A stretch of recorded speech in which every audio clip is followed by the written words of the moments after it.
परिवार के लोग क्या कहेंगे कि तू जाता ही नहीं है मंदिर, तू पूजा ही नहीं करता, तू संत का दर्शन करने नहीं जाता, इसलिए जा रहा है मजबूरी में। तो मजबूरी में गया है, लेकिन श्रेष्ठ भक्तों में उसकी गिनती नहीं होगी, वो श्रेष्ठ भक्त नहीं कहलाएगा। तो ये सत्संग क्या है? बोले जिस प्रकार एक क्लास में स्टूडेंट बैठते हैं तो सब वैरायटी के होते हैं। कोई उसी क्लास में मेरिट लिस्ट में आ जाता है, टॉप हो जाता है, मॉनिटर बन जाता है, और कोई उसी क्लास में पढ़ा रहता है, क्योंकि सबकी वैरायटी है। एक बच्चा स्कूल तो जाता है साल भर, लेकिन घर आकर पढ़ाई नहीं करता, किताब ही नहीं खोलता, तो विद्यार्थी तो वो भी कहा जाएगा। ये थोड़ी बोलेंगे कि ये विद्यार्थी नहीं है, स्कूल डेली जाता है, स्कूल में टीचर बराबर पढ़ाते हैं, बराबर सुनता है, बराबर किताब में लिखता है, लेकिन आकर पढ़ता ही नहीं, आकर कोई चिंता ही नहीं है कि मैं पास होऊंगा या नहीं, रिजल्ट का कोई डर नहीं है, अपने फ्यूचर की कोई चिंता नहीं है, लेकिन स्टूडेंट तो वो भी कहलाएगा। ऐसे ही कथा में आने वाले भक्त भी, मंदिर आने वाले भक्त की भी वैरायटी। शास्त्र कहता है एक कौन सा भक्त है? बोले तामस भक्त। तामस भक्त भगवान के मंदिर क्यों आता है? बोले पाखंड के लिए आता है। पाखंड समझते हैं ना? दंभ, दिखावा।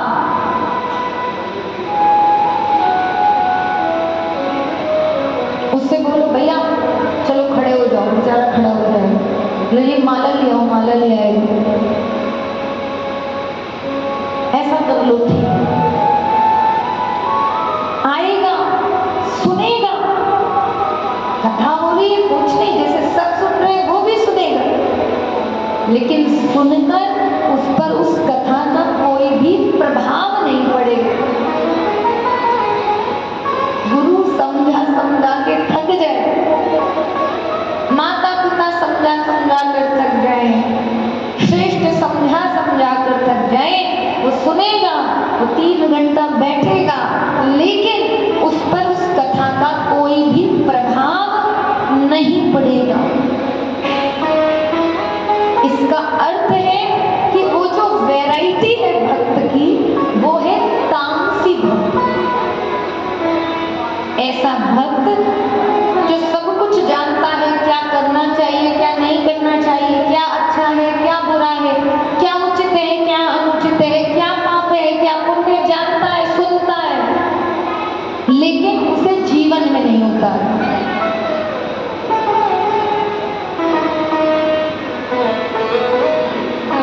एक भक्त है, बोले ये कौन सा भक्त है? बोले राजसी भक्त।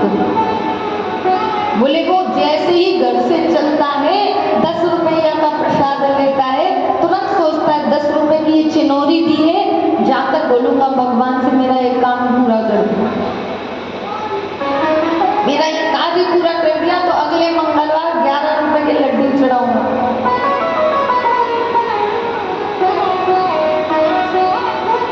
तो ऐसा भक्त जो केवल फल की प्राप्ति के लिए आता, उसे भगवान से कोई लेना देना नहीं,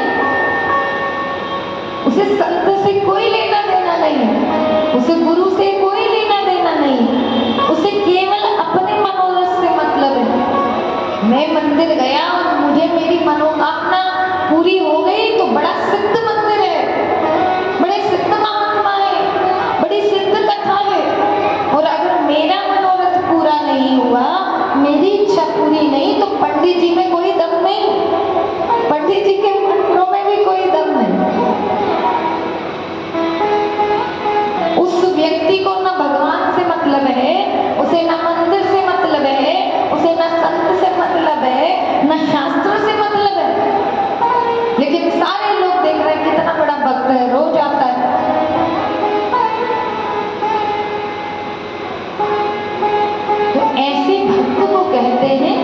राजसी भक्त,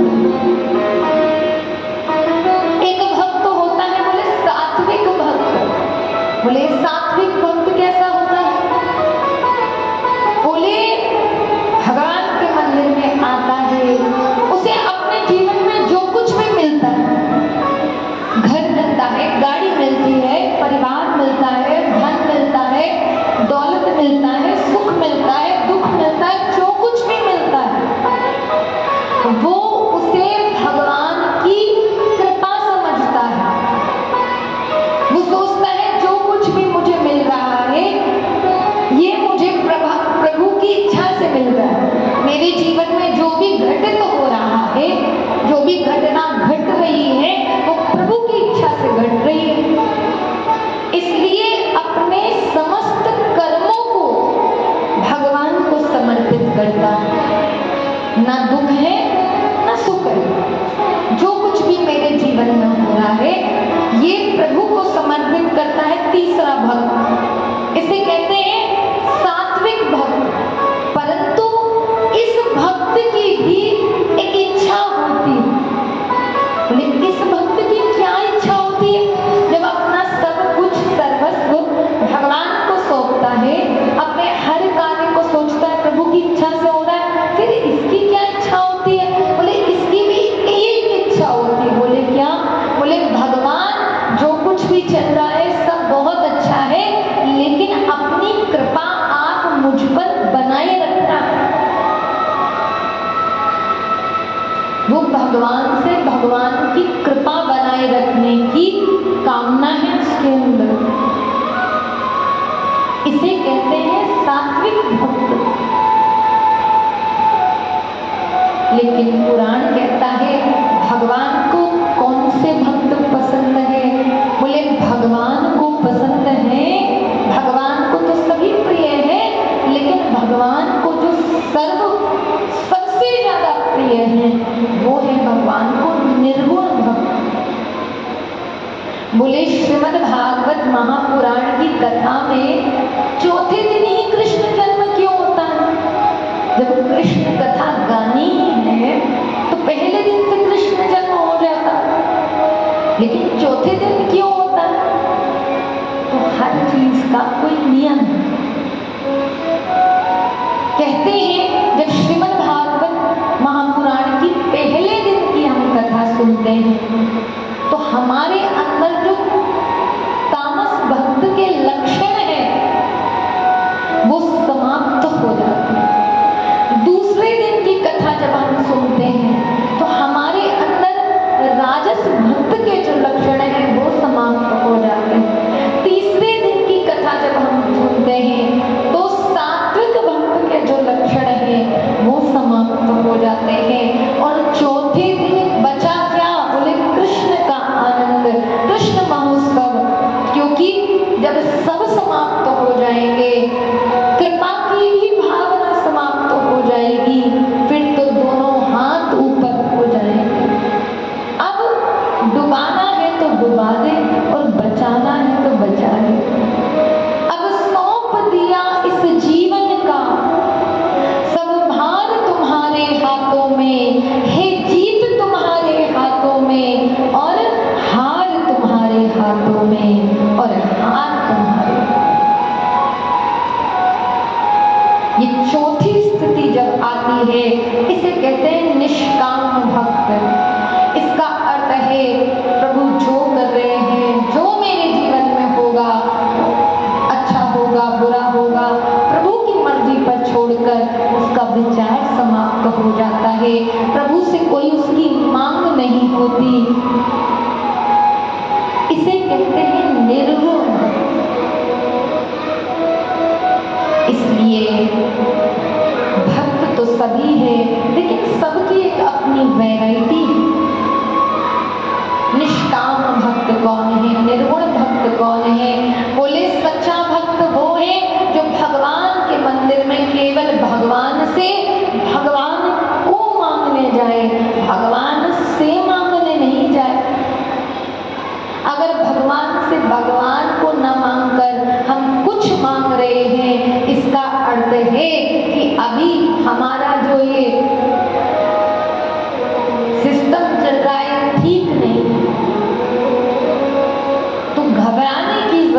नहीं है, क्योंकि भगवान कहते हैं कि डायरेक्ट कोई 12th क्लास में नहीं आ जाता। इतना भी बड़ा डॉक्टर बनना हो, इंजीनियर बनना हो, उसे नर्सरी से ही एडमिशन लेना पड़ता। लेकिन इसका अर्थ ये नहीं कि पूरी जिंदगी नर्सरी में ही पड़े रहो। इसलिए भगवान की कथा को सुनकर, संत के वचनों को सुनकर जीवन में बदलाव लाने का प्रयास करना चाहिए, कोशिश करना चाहिए, भगवान से प्रार्थना करनी चाहिए। कल आपने और हमने श्रीमद् भागवत महापुराण के द्वितीय दिवस पर श्री सुखदेव जी महाराज के प्राकट्य की कथा सुनी। श्री परीक्षित जी महाराज की रक्षा भगवान ने कैसे गर्भ में की, परीक्षित जी महाराज को कैसे शाप लगा, कैसे सप्तदिवसीय कथा को सुनकर परीक्षित जी मुक्त हो गए, कैसे मरने के बाद धुंधकारी, जिसने अपने जीवन में कोई धर्म नहीं किया, कोई अच्छा कार्य नहीं किया, कोई सत्कर्म नहीं किया, लेकिन मरने के बावजूद भी प्रेत बनकर, मरने के बाद श्रीमद् भागवत पुराण को सप्तदिवसीय अनुष्ठान को सुना, तो मरने के बावजूद भी इस सप्तदिवसीय अनुष्ठान को सुनकर उसे भगवान का धाम मिल गया। तो सोचिए, जो प्रेत ने मरने के बाद इस कथा को सुना और उसे भगवान मिल गए, तो क्या आपको और हमें जीते जी नहीं मिलेंगे? लेकिन कब मिलेंगे? जब विश्वास होगा। इसलिए भगवान के श्री चरणों में, सद्गुरुदेव के चरणों में विश्वास रखना चाहिए। जिसके दर पर हम आए हैं, जिसके दर पर हमने अपना शीश झुका दिया है, जिसके दर के सहारे हम बैठ गए हैं, वो कथा हमारा कल्याण अवश्य करेगी, वो चौखट हमारा हित अवश्य करेगी, वो सद्गुरु हमारा उद्धार अवश्य करेगी। ये विश्वास ही हमारा काम बना देगा। इसलिए भगवान के श्री चरणों में, गुरु के श्री चरणों में हमारा प्रेम जितना अधिक होगा, हमारी भक्ति जितनी अधिक होगी, उतना ही शीघ्र हमारा काम बन जाएगा।